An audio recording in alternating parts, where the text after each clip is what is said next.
The Pain of Duality. Written by Resident Sunshine. Read to you by Evie is Evil. Chapter 6. Summary. Tim takes some nice photos and meets Spider-Man. Author's notes. I'ma be real. This chapter got away from me. I thought I was going to add like a few hundred words of Tim being a photographer and maybe a brief look at his abandonment issues, then continue on with the story. But instead, you get 4K of that and no actual plot development. Whoops. Peter was only supposed to have a brief appearance, but he demanded more Tim time, and more info to make it harder to connect the dots. Alright, now on to the actual chapter. Tim wasn't exactly sure what happened, but he woke up curled up in the closet in the hotel with every piece of bleached linen draped around him and his phone quietly playing some cartoon. He slowly pushed himself up, and winced as he wiped away the crud built up from a long night of crying.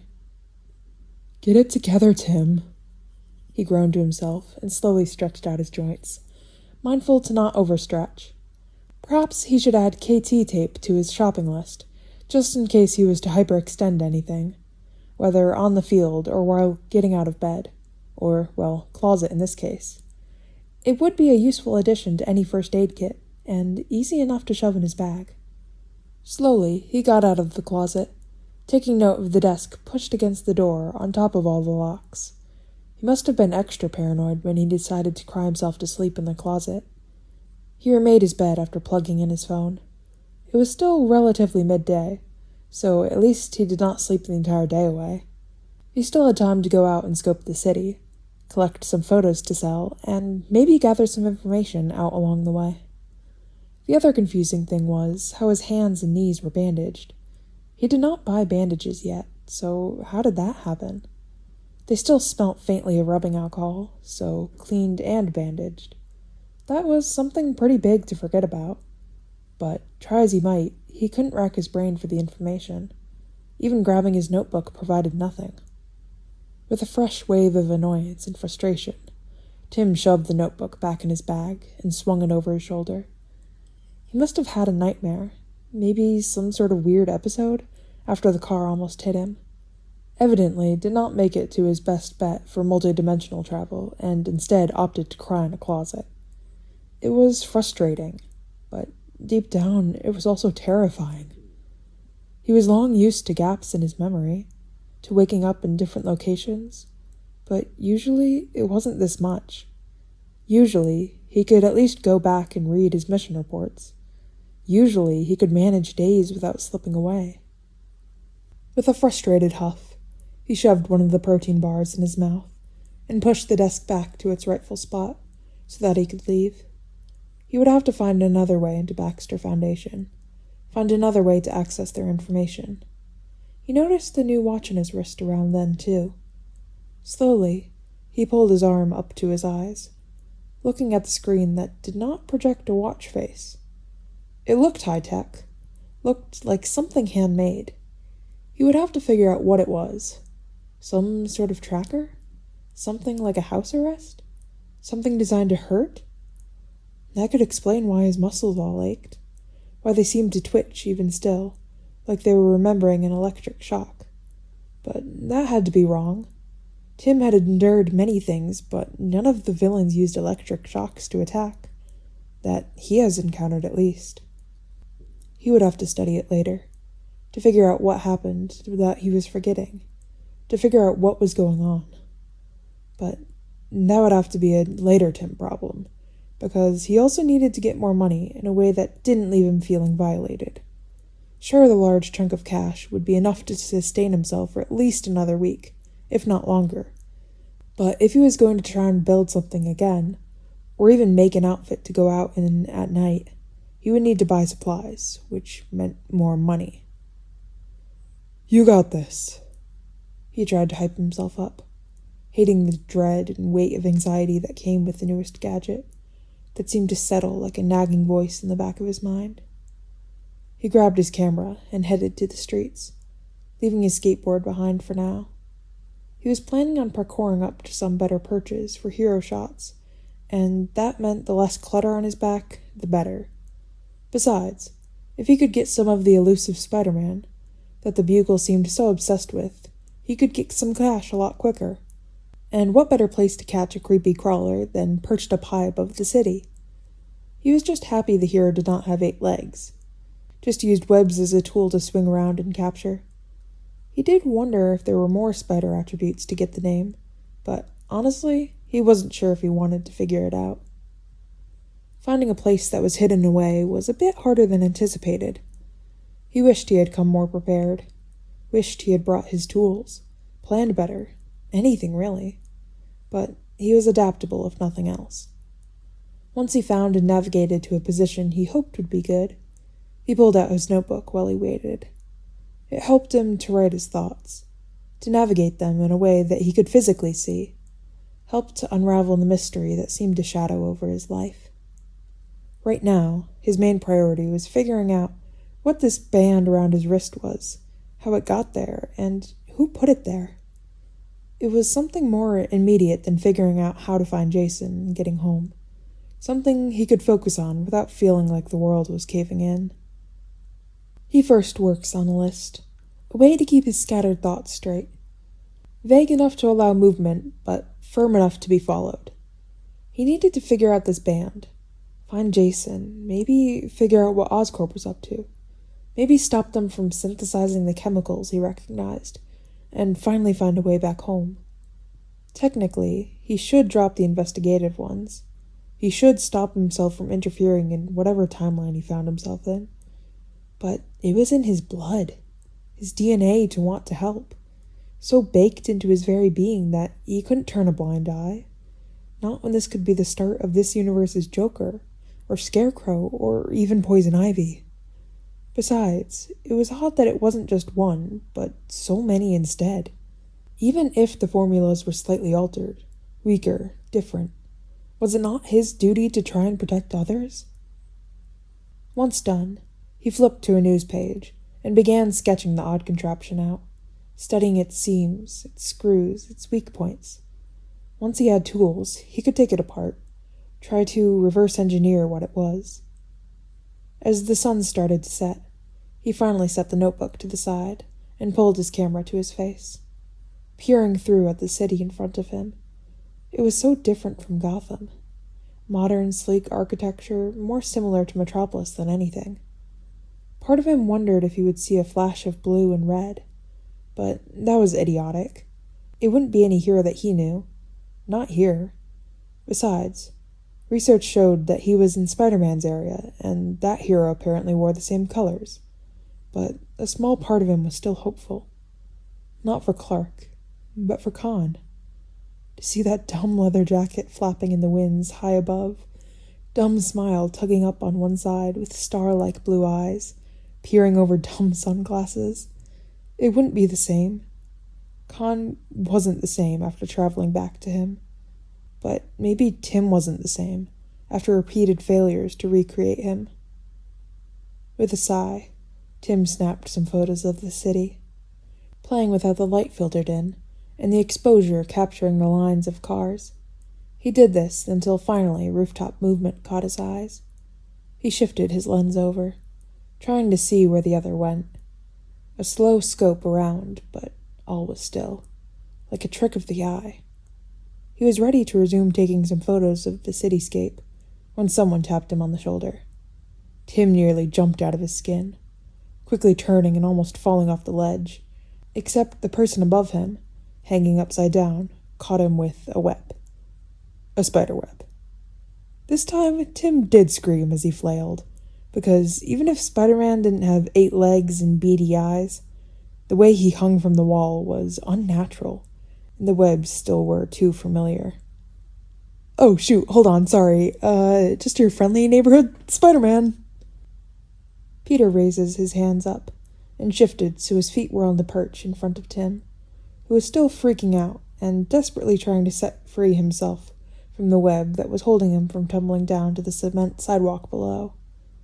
Peter didn't mean to spook him. Didn't even expect anyone to be at one of his secret spots. It was near impossible for a regular human to get to. But Peter discovered it years ago. A perfect little perch high above the city. It had great views of the Avengers Tower, but Also, if you went around the bend, you could see Baxter Foundation, meaning it was great for hero photos. Something that helped keep him afloat when his increased metabolism kicked in, before Tony pseudo-adopted him.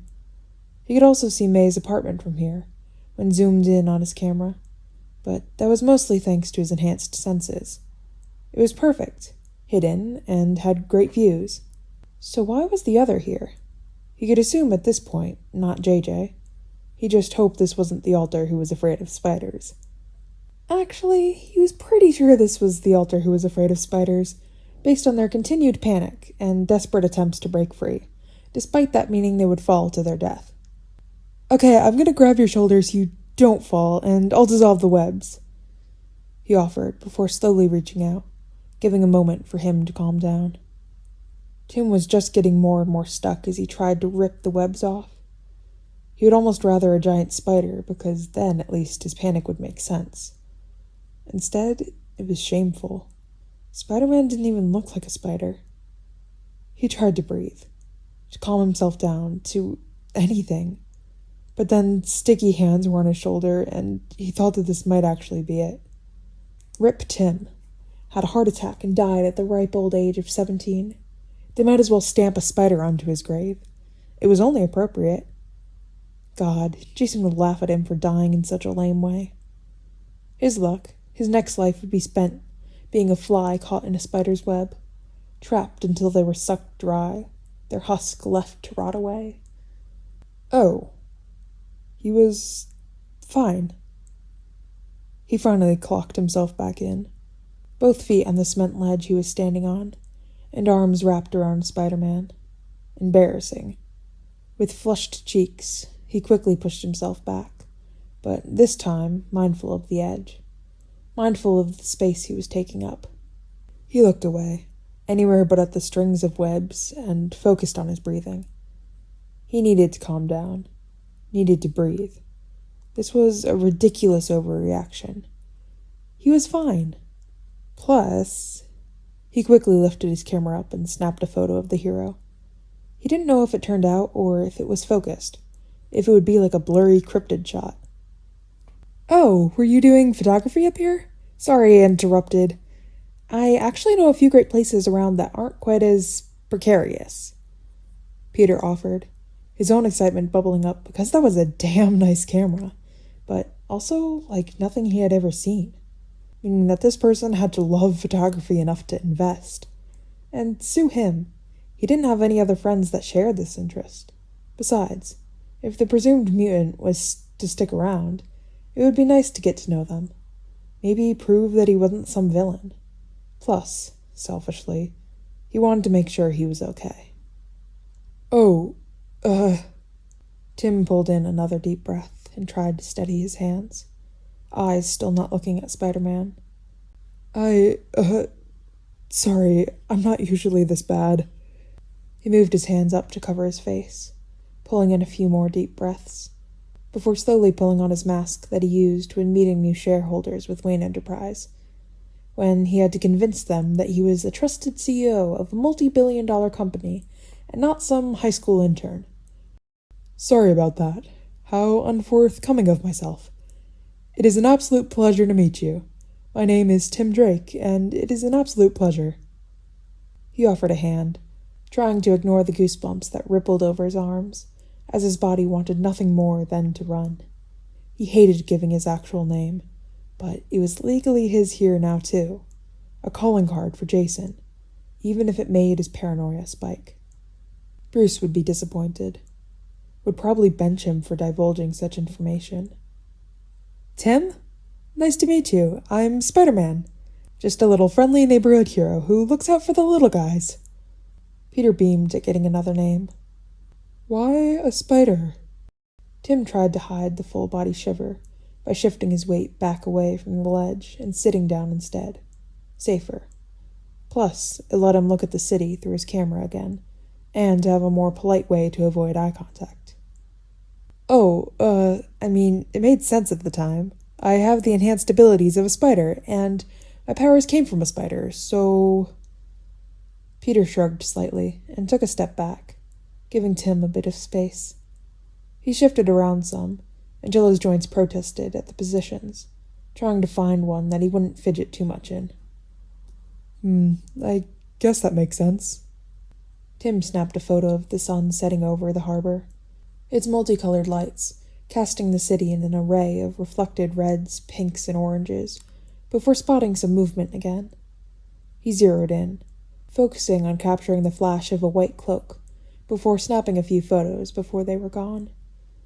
It was nice having the company, and not as bad when he didn't have to think about a massive spider, or all the nasty webs, or that maybe Spider-Man ate bugs, or where those webs came from, and how much like a spider he was.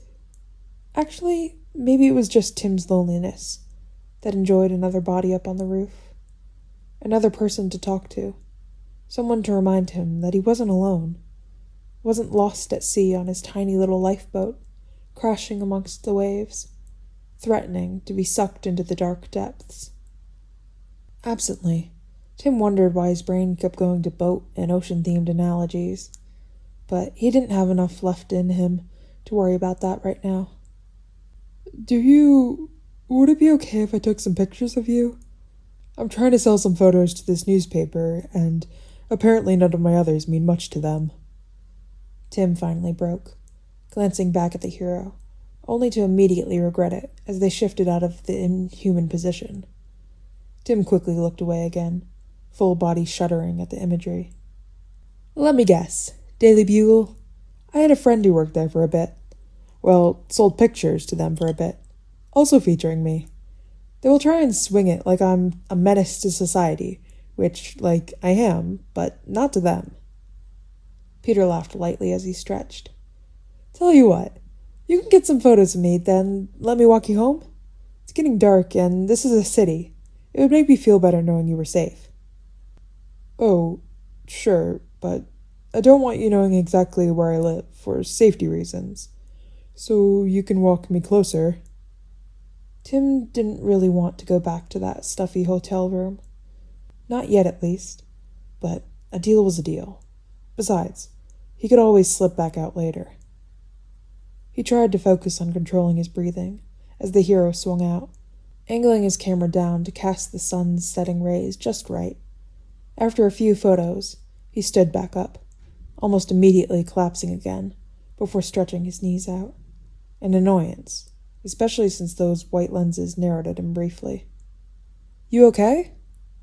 Peter finally asked, watching as Tim almost immediately fell off the roof, but caught himself. Yeah, I'm just stiff from sitting, Tim grumbled, knowing that it was most likely exasperated due to his impromptu nap in the closet earlier. I think I've met someone before with the whole spider get-up. Except he had guns, and was way bigger than you. Peter tilted his head, white lenses narrowing. Oh? You're way creepier than him, even if his mask had a spider on it. He shuddered at the thought of this hero getting even more spidery. God, he hoped he wasn't like that Stitch and could retract arms. He thinks if they were to pop out 8 legs suddenly, he would have to throw himself off the ledge. Thank you for the photos, Tim offered as he closes down his camera and snaps the large lens back into place and pops on the lens cap. Yeah, no problem. I hope you find your big break. Is that why you came to the city? For photography? I actually came looking for my brother, but photography is a nice bonus. Plus, selling some photos compensates my cost of living while I'm looking for him. Tim shrugged slightly as he slid the strap back over his head. He didn't really want to talk about this with a stranger, especially one he couldn't stand looking at right now, but his mouth seemed to run away from him. Oh, is your brother lost? Can I help? Yes and no. He's older than me, so he can be on his own. Has been on his own for a few years, but his dad needs him. So...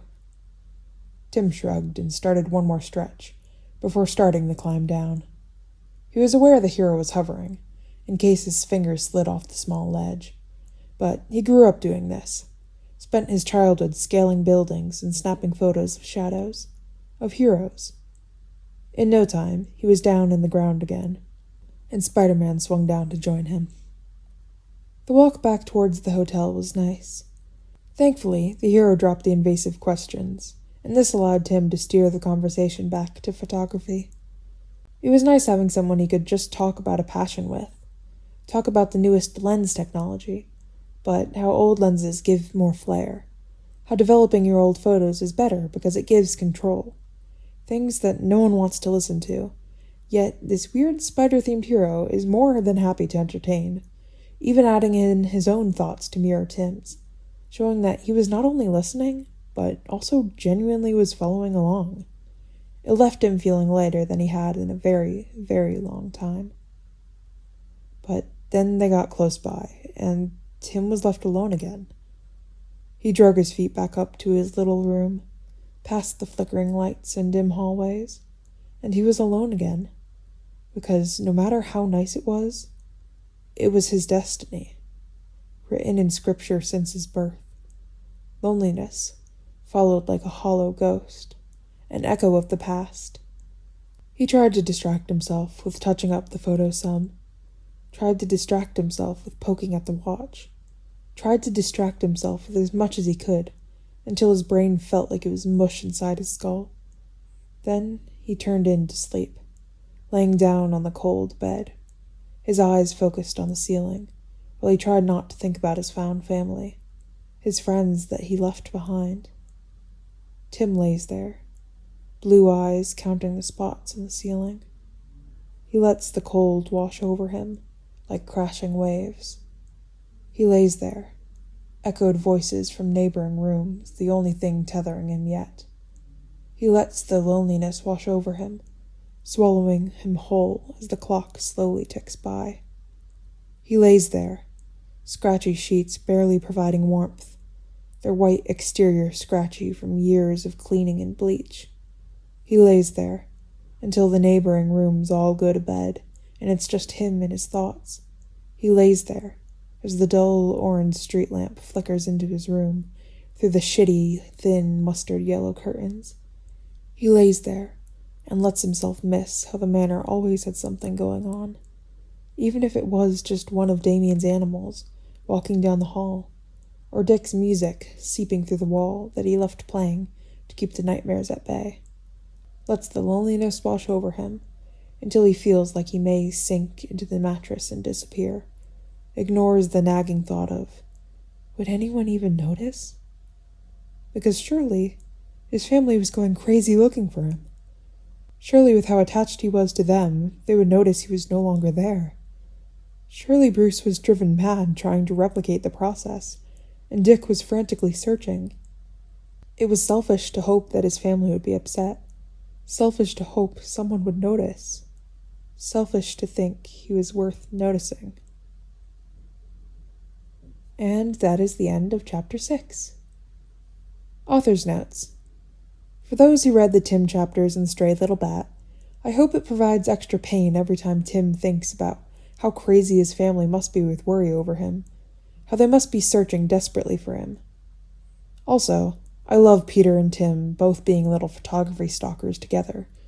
Unfortunately, Peter is about to get real busy and real distracted with Jason. Unfortunately, this is a common theme, but it just means Tim gets to go meet some new characters instead. Some of my absolute favorite Marvel characters since childhood are Billy Kaplan and Kurt Wagner, so I want to try and work them in. I have plans with the X-Men since he stole Wade's hoodie, which he stole from Logan, but I haven't figured out a smooth way to add in Billy yet. I am open to ideas if y'all have any. Also, would you rather a more MCU, comic book, or a mix to get the maximum trauma Billy and Tommy?